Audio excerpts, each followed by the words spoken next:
Welcome to Rousham Garden on the most beautiful spring morning. The weather at the moment is absolutely glorious. Trees are bursting out, the flowers are all coming, and here we are at what is possibly one of the most beautiful gardens in England. Certainly I get asked a lot when I'm lecturing and around the country on tours and so on, which is my favourite garden. And I unequivocally would say that Rousham is my favourite garden in England. This is for many reasons, not least the historical perspective of it, but also it's just sheer beauty. So to begin with, if we go back 300 years, almost exactly, a 60-year-old army general, much to his amazement, he was the fifth son, suddenly found that he'd inherited this house, built by his grandfather 100 years earlier. His surviving brother died, leaving him Rousham. Gardening is all about fashion. Things change from generation to generation. At the time Rousham was built, the prevalent fashion had been for planting trees, not woods, but more great long pathways, alleyways down through houses with trees either side of them. By the time we get to the beginning of the 18th century, things were beginning to change. There was a look to open up the landscape more, to break up the feel of the regimentation that these alleys of trees were giving. There are some wonderful surviving places where you can still see this, one of which is Lowther Castle up in Cumbria, where still surviving are the ground plan, the pattern. One of the famous ones is what's known as the patte d'oie, the goose's foot, which means that you get great long alleyways, anything up to half a mile long, going out like that, and then two more like that from a central point. And planted down either side of these would be rows and rows and rows of trees. So by the time we get to the beginning of the 18th century, fashion is changing. The next generation, the kids, that's what Dad did. I don't want that, I want to do something different. So they started opening up the landscape more of a feel. Charles Bridgman at the time was the royal gardener. He worked here at Rousham and began to open up what we're seeing here, began to put in vistas. There was still an element of pathways through, but the other thing that was coming in with this change in gardening was the incorporation of sculpture, of buildings, of grottos. And these were an element that became enormously popular. Kids at the time, rich kids, were being sent to Italy on the grand tour. They were coming back with suitcases full of sculpture and statues, their heads full of ideas about architectural design. They wanted to recreate this back here in Greater England. So Bridgman worked here with Robert Dormer. They got so far and then Dormer died. It was General James Dormer that then came here and for the last 4 years of his life, working together with the great designer William Kent, set about transforming, completing in a way what Bridgman are doing, but taking it the one step further. And what we see today here, because incredibly, and that's what makes this place so absolutely unique, is the same family live here. They're now the Cottrell Dormers. Charles Cottrell Dormer is the current owner of Rousham. It means that they can be completely, do their own thing. The house is not National Trust, it's not anything like that. It's completely independent. There's a sign on the door as you come in on the entranceway that says no children under 15 and no dogs. I mean, the National Trust, they'd be having Easter egg hunts, they'd be having swings in the trees. It doesn't happen here. It's totally, as Tim Richardson, the great British garden historian, has said, it's a garden of great beauty. It's a garden also that's highly intellectual. It's a garden that you come to wander around, to immerse yourself in the history. In part, there aren't, I mean, a terrible thing to say, but there aren't kids running around. There's a steep bank down to the river behind where we're filming here, and there would be kids rolling down it, there would be noise. It doesn't happen here. And that is in a way what makes this such a truly an intellectual garden. It's a real place of peace and repose, and it really does get you thinking. So probably the best thing to do is, in the first part, I'll just explain about the house behind me here. The centre part of it was the original house built back in the 1630s. 100 years later, when Kent came, he added the two wings to either side, and he added the castellation on the top, transforming it into more of a military feel about the place, because after all, General Dormer was a military man, and as you will see, there are two elements that predominate here in the sculpture, in the buildings that we see, and they are the military angle. The other thing is the hedonistic angle. The general had led a fairly exciting life. As I say, he'd never married for whatever reason, but certainly there is a great element in this garden of sexuality, debauchery, of drunkenness, of having a good time, of all that sort of thing. And you'll see that as we go around.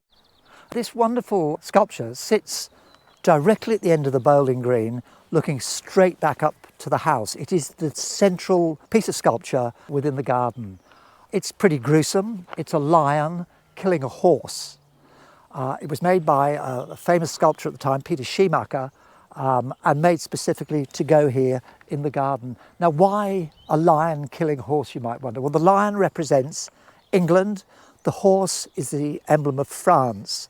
And this is the time, very specifically, when there was great animosity between England and France. The general had fought at and been wounded at the Battle of Blenheim back in 1715, very specifically a battle between the English and Louis XIV of France. So this is very much a symbol of the military prowess of a military man, General Dormer. And as we'll see elsewhere, there are other elements of this military aspect that play out throughout the garden. In the 1760s, a chap called Horace Walpole, who was the son of the first Prime Minister of England, Sir Robert Walpole, he was a great man of letters, very waspish. He said a lot of naughty things about people, important people.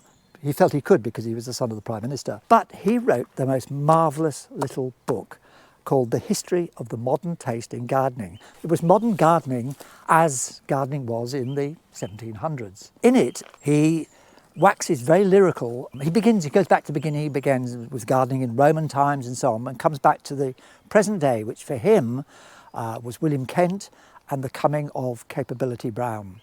And as I said, things had been changing dramatically, and the latest fashion was for what Kent was beginning to do here, which was sweeping away all those trees, engineering the landscape, building ha-has and so on, which was the precursor to what Capability Brown was to do. Of course, Brown hated sculpture, hated temples. He took all of those away. He was the next generation, if you like. So in his book, Walpole talks about Rousham. Even he says, for him, it is the most beautiful garden in England. He says that Kent is the greatest of designers, and in it he has possibly the most famous quote for any garden historian, which is at the end of the little passage that I'll just read from you here, because in it he talks about one of the great innovations that happened in gardening at this time, the thing that in a way transformed the look of the landscape, the ha-ha. What's a ha-ha? Well, he says, but the capital stroke, the leading step to all that has followed was the destruction of walls for boundaries and the invention of ditches, an attempt then deemed so astonishing that common people call them ha-has to express their surprise at finding a sudden and unperceived check to their walk. One of the first gardens planted in this simple manner just happened to be his father's garden in East Anglia. He says, I call a sunk fence the leading step for these reasons. No sooner was this simple enchantment made than levelling, mowing and rolling followed. The contiguous ground of the park without the sunk fence was to be harmonised with the lawn within, and the garden in its turn was to be set free from its prim regularity that it might assort with the wilder country without. It all became part of the same thing.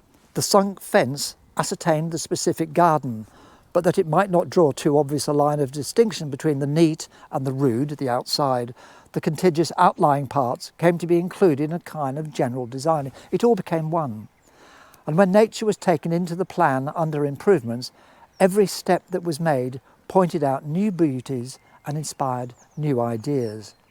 At that moment appeared William Kent, painter enough to taste the charms of landscape, bold and opinionative enough to dare and to dictate, and born with a genius to strike out a great system from the twilights of imperfect essay. He leapt the fence and saw that all nature was a garden. And that is the single quote that has come to emblemise Kent and to be one of the most important statements made in garden history. He leapt the fence and saw that all nature was a garden.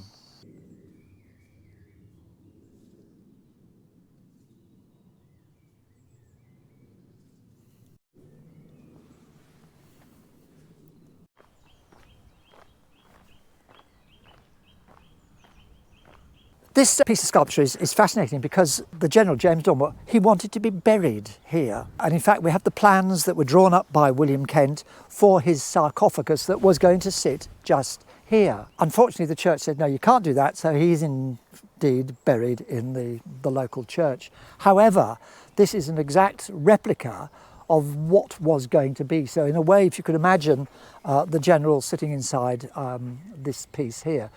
But why do we have this figure on the top? Fascinating. It's a copy of the dying Gaul, sometimes called the dying gladiator, but in this case, most definitely the dying Gaul. Because you go back to gladiatorial games and the spilling of blood at funerals in Etruscan times, it was very important, as it were, if you get to the essence of it, for this concept of great military man, spilling of blood at his funeral, a dead Frenchman on top. He's a Gaul. So this again, carrying on from the statue, the Schumacher statue at the front, where we've got the French horse being killed by the English lion, the same concept of militarism is carrying on here in what he was wanting for how he wanted to be remembered in death.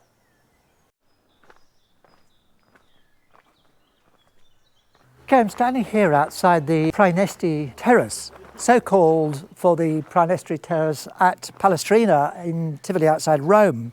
It's a beautiful building. On top of it was the statue of the dying Gaul where the general originally was wanting to be buried. So it puts into more context when you see it like this up the top there, coming down to here, and then falling away down there to the River Cherwell. It has no purpose. It's so much in this garden. It's about a place to rest, recline in. You could sit in the seats all the way down through it. There were niches in which there would have been sculptures, and it would have been a place to sit and talk and drink and, as I say, just generally relax and admire this utterly extraordinary view. Now, one thing that's possibly important about the view is that we look around today and there's a mass of tall trees. Originally, it would not have looked like this. Originally, we know that it was more rustic, opening up into meadows, if you like. Certainly there were trees here, there were lines of trees, but I'd mentioned before that this desire to do away with trees in the main, unless they served a specific sort of object of beauty within the landscape. So it would have been a far more sort of rural feel to it. If we look out across the river, it is far more fields and agricultural. So it would have had that feeling about it.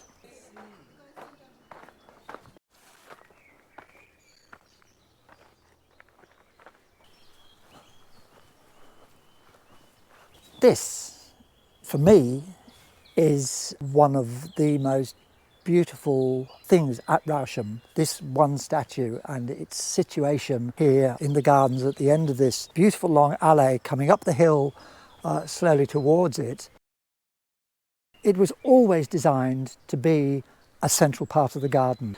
In fact, the walk we've just come up is one of the few surviving bits from Charles Bridgman's original layout. Kent saw it as an absolutely crucial part, so he kept this axis up here onto this, the beginning of this hill with the river dropping away behind us. Now, why this statue? What's so special about this statue? When it went in, when it was chosen by Kent and James Dormer, this was said to be a statue of Antinous. Antinous was the gay lover of Hadrian and said to have been the most beautiful boy in the world, like ever. Now, there was a statue of this in the Vatican. There were two statues that defined, if you like, male beauty at this particular time. The Apollo Belvedere and this, which was known as the Antinous Belvedere. Both of them were in the Belvedere Gallery in the Vatican at the time. So this was one of the statues that people on their grand tour went away, came back, and incorporated into their gardens. It's one of the typical statues of the time. It's actually made of lead. There were foundries in London who were turning out copies for people to buy. Unfortunately, some 20 years after it was put in, the great interpreter of the past, Winckelmann, saw this. He lived in Rome, he saw the statue. It was he who said, this cannot be Antinous. Antinous lived in the 2nd century AD. This is not a Roman statue. It is totally a Greek statue. So if it's not Antinous, who is it? Because obviously it was said to be Antinous on the basis that it was so beautiful that most beautiful boy has to be Antinous. Wrong. So Winckelmann said, no, this cannot be. And he went through and he looked and he said, this is not, this is Apollo. And indeed, if you look, the support here that's holding it up, which is very typical of a marble statue. Marble statues needed something to support them, not so much a lead statue like this, but the original would have had a support. And if you look at all old freestanding statues, you will see, or Greek ones, you will see a support of some type. This, in fact, is a palm tree. Palm tree references the island of Delos, where Apollo and his sister Artemis were born. They were twins. Their mother later gave birth to them leaning against a palm tree. So that's why it's become an iconographic identifier of Apollo. So when Dormer and Kent put this in, of course it was a statue of Antinous, the most beautiful boy in the world.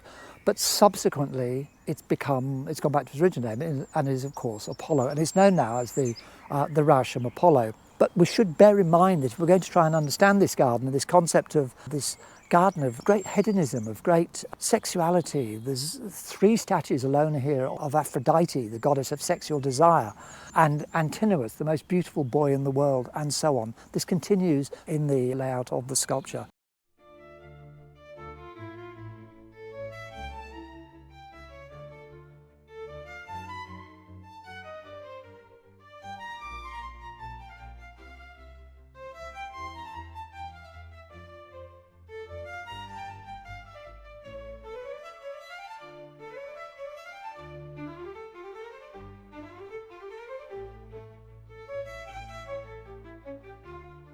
This, if you like, is the central part of the garden, Venus Vale. There's a series of pools, waterfalls that go down towards the river down the bottom here. Originally, Charles Bridgman put a pond in just over to our right here that's now a rather swampy, disregarded area. Kent decided that he didn't want to include that into what he was actually incorporating here, even though the water does drain down from there.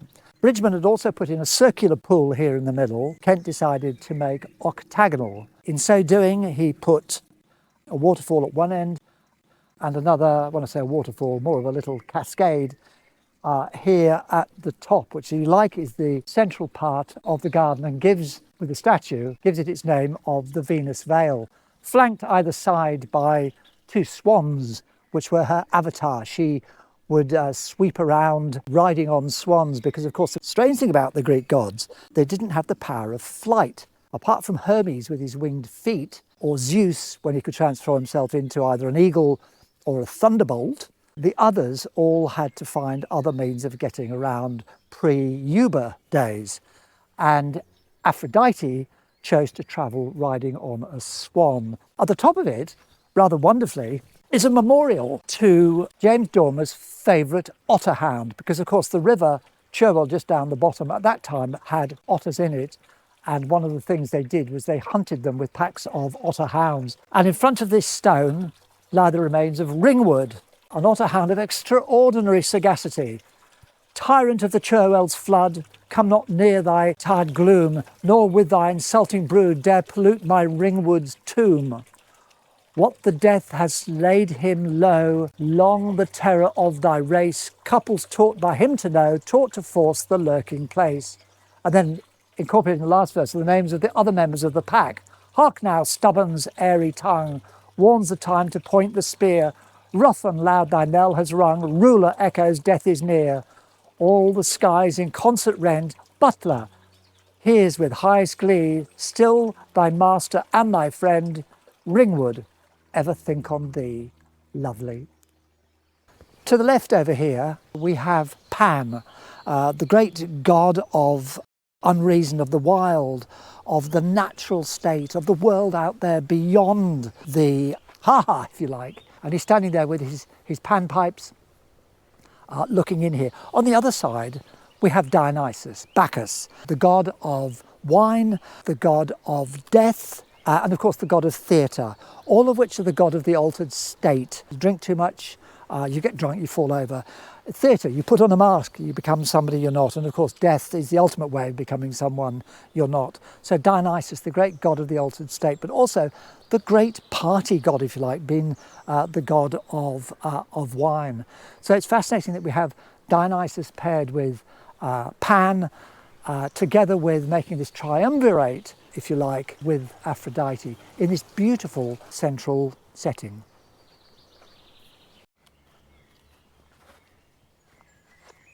Okay, so we walk up here by the rill. It's hard to imagine that this is actually 300 years old. It was actually one of the features put in by William Kent, and it's described recently by Dan Pearson, one of the great English gardeners of today.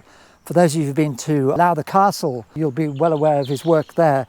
He described this rill as supremely minimal and completely modern and timeless. And that's exactly what it is. It's extraordinary just walking in here just now, and Damien saying that he thought this was only 10 years old. It looks so new, it looks so modern, as if it's just been done, but no, it is actually 300 years old, and it's the most wonderful feature, just winding its way down here and into the octagonal pool. The ultimate, really, a 300-year-old swimming pool, or plunge pool, or whatever, complete with, over here on the left, an original changing shed. But this literally was here as a plunge pool, a swimming pool, exactly that. The rill has been coming down the hill here gently and out through it.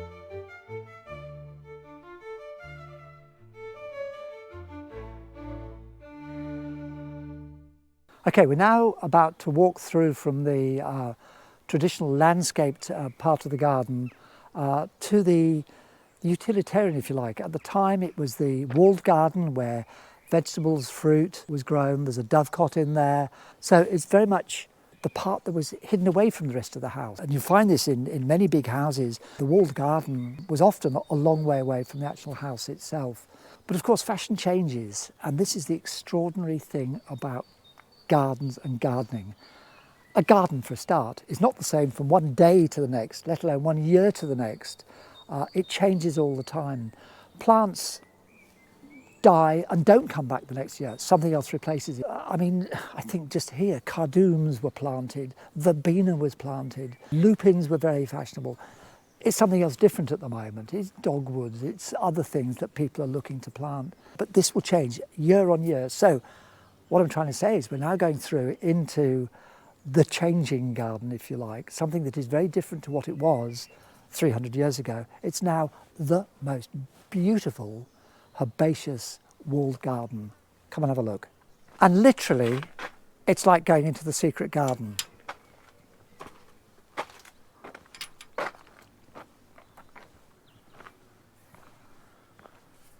In front of us here, and this is really, I guess, more than anything what I mean about gardens. At the moment it's early spring here. The tulips are out, the bluebells are out, but we're waiting for the real burst of colour that will happen in a month's time. So we look down the herbaceous border here. If you came back in a month's time, it will be an absolute riot of colour. If you come back in 6 months' time, it will look very tired. All of the summer growth will be over. Come back in 9 months' time, we're in the middle of winter, there will be nothing here. What you're seeing, the greenery we're seeing here, apart from the privet down either side, will be completely bare. So that's the great glory, if you like, of gardens, that they're ever changing.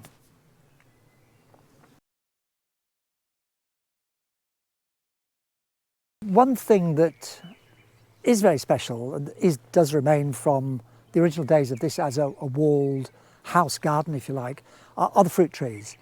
There are some seriously old apple trees, especially in here. The one behind me, for example, this will date, you can see it, it's actually grown up, it's down into the ground, it's up, it's over there. There's various others in here too that are as old. These will date back almost to the time the garden was built. And it's lovely to see them. They're infilled with new trees as the old ones have died or fallen down.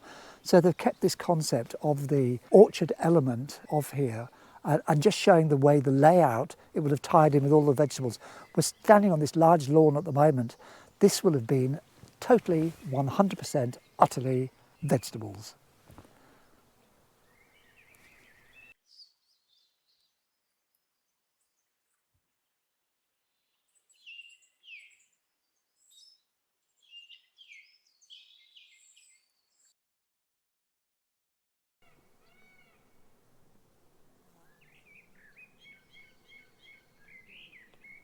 Welcome to the Tudor knot garden. It's not actually Tudor, but it is laid out as a Tudor knot garden. At the moment, you can see the form, the shape of the hedges made of privet. What is beautiful here, and for those of you who've been to Rousham with me before, will know that in the summer, the beds are all full of foxgloves, which stand about this tall. They're all reddish pink in colour and white. And it's just a sea of foxgloves, and it is the most romantic area to come into. Made doubly so by the dovecot, which is down the end here. Now this dates back to the 1600s when the house was built. It's magnificent inside. It's still occupied by pigeons and doves. On the side of it there's a rose, and in the summer when that's all out it looks absolutely spectacular. You'll see it's a lovely eclectic mix here. There's the formality, the rigid form of the actual knots themselves, strictly cut and shaped and giving it this lovely architectural layout.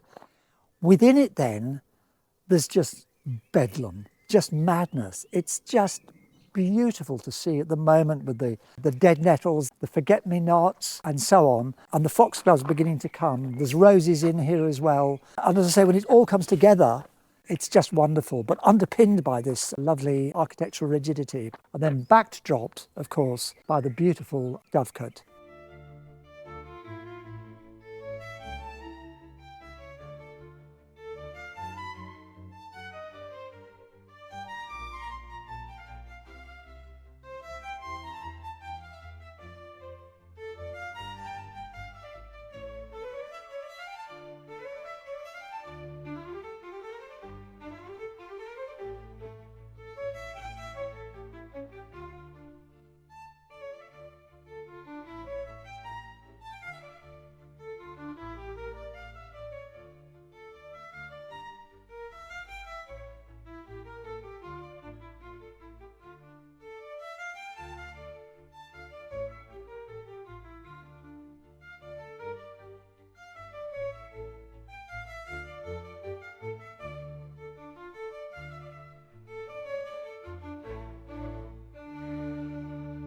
So it's goodbye from me, and it's goodbye from the chickens by the look of it. This really is the most beautiful house. Everything about it. Every time I come here, it fills me with joy, is I guess what I have to say. And I know that I'm often asked which is my favourite garden in England, and unequivocally I would say it's Rousham.